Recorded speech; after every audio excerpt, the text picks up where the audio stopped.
Berkas kasus dugaan penyalahgunaan narkotika yang menjerat artis cantik Catherine Wilson atau yang akrab disapa Keket telah dinyatakan lengkap atau P21.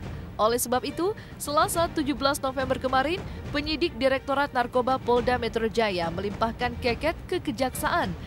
Selanjutnya, Keket dibawa ke Rutan Cilodong, Depok untuk menjalani masa penahanan selama 20 hari ke depan sambil menanti persidangan. Lantas, mengapa artis dan model itu tak direhabilitasi, justru ditahan di dalam bui? Berikut keterangan Herlangga Wisnu, Kepala Seksi Intelijen Kejari Depok. Kabar baik, alhamdulillah, sehat-sehat. Kasih dong, kasih jalannya dong. Kasih jalan dong. Kasih jalan dong, kasih jalan dong. Iya, maaf bentar ya. Nanti ya. Kasih jalan dong, Mas. Maaf ya. Kasih jalan dulu. Kasih jalan dong, Mas. Udah P21. Set, Pak. Sampai di sini. Nanti ya, kita ngobrol ya. Pak, sudah Kasih jalan dong. maaf ya. Dikit dong bang, geser bang. Kasih jalan dulu. Maaf ya. Jangan dikit dong. Maaf ya. Dikit aja dong.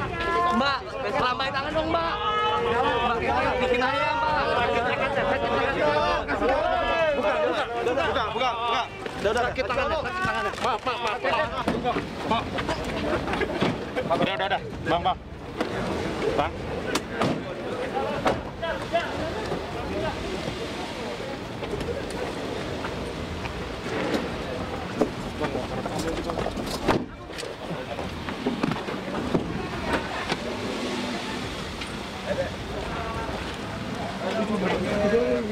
Kejaksaan Negeri Depok dalam hal ini khususnya Seksi Tindak Pidana Umum telah menerima penyerahan tersangka dan barang bukti atau yang biasa disebut tahap 2 mengenai perkara tindak pidana narkotika atas nama tersangka Catherine binti Peter Wilson alias Keket dan kawan-kawan. Pada hari ini setelah minggu kemarin di hari Kamis tanggal 12 November berkas perkara atas nama tersangka tersebut Catherine binti Peter Wilson alias Keket dan kawan-kawan telah dinyatakan P21 atau lengkap secara formil dan material oleh Kejaksaan Negeri Depok. Oleh karena itu, setelah dinyatakan P21, penyidik kepolisian mempunyai kewajiban untuk menyerahkan tersangka dan barang bukti kepada kita, kepada penuntut umum, dan telah dilakukan pada hari ini. Tersangka juga telah diperiksa oleh jaksa penuntut umum yang menangani perkara tersebut. Kemudian juga tadi teman-teman melihat tersangka telah dibawa ke mobil tahanan untuk selanjutnya kita melakukan penahanan selama 20 hari ke depan. Kalau direhab atau tidak direhab ini balik lagi kewenangan dan pertimbangan dari penuntut umum. Nah, penuntut umum yang tadi memeriksa atau menerima dalam penyerahan tersebut berpendapat bahwa tersangka harus ditahan. Alasannya adalah alasan subjektif dan objektif, gitu kan. Jadi alasan subjektifnya adalah tersangka dapat melarikan diri, mengulangi tindak pidana, kemudian dapat menghilangkan barang bukti, kemudian ancaman hukumannya adalah di atas 5 tahun sehingga memang dapat ditahan.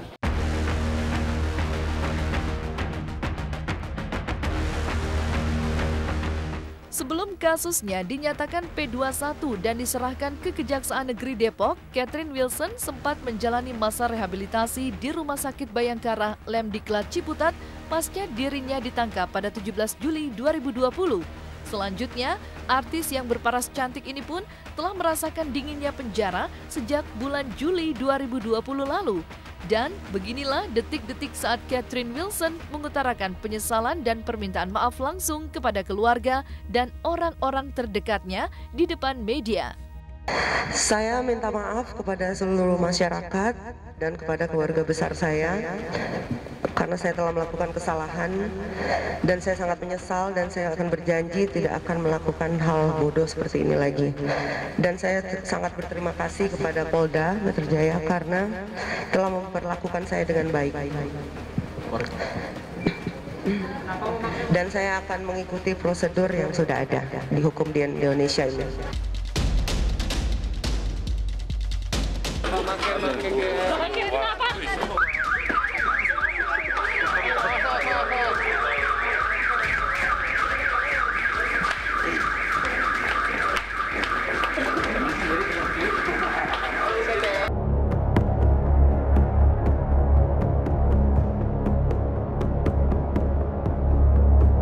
Sejak tersandung kasus narkotika, Catherine Wilson sejenak meninggalkan karir keartisannya di panggung hiburan. Padahal, selain menjadi model terkenal, Catherine Wilson juga ternyata pernah sukses membintangi beberapa sinetron yang mana terus melambungkan namanya. Namun, kini semua seakan berubah. Catherine Wilson terancam hukuman penjara minimal 5 tahun dan maksimal 20 tahun. Sangkaan dari penyidik ya. Sangkaan dari penyidik itu ada 3 pasal. Yang pertama adalah 114 ayat 1 junto pasal 132 Undang-Undang Nomor 35 Tahun 2009 tentang narkotika, ancaman maksimalnya 20 tahun, minimalnya 5 tahun. Oke. Kemudian pasal 112 ayat 1 Undang-Undang Nomor 35 Tahun 2009 tentang narkotika junto pasal 132. Ancamannya maksimal 12 tahun, minimal 4 tahun. Kemudian ada juga pasal 127 ayat 1 huruf A kecil junto pasal 132 Undang-Undang 35 tahun 2009 tentang narkotika, ancamannya maksimal 4 tahun. Kalau sedih ya mungkin yang bersangkutan berharap supaya proses persidangan segera cepat selesai sehingga status hukumnya jelas.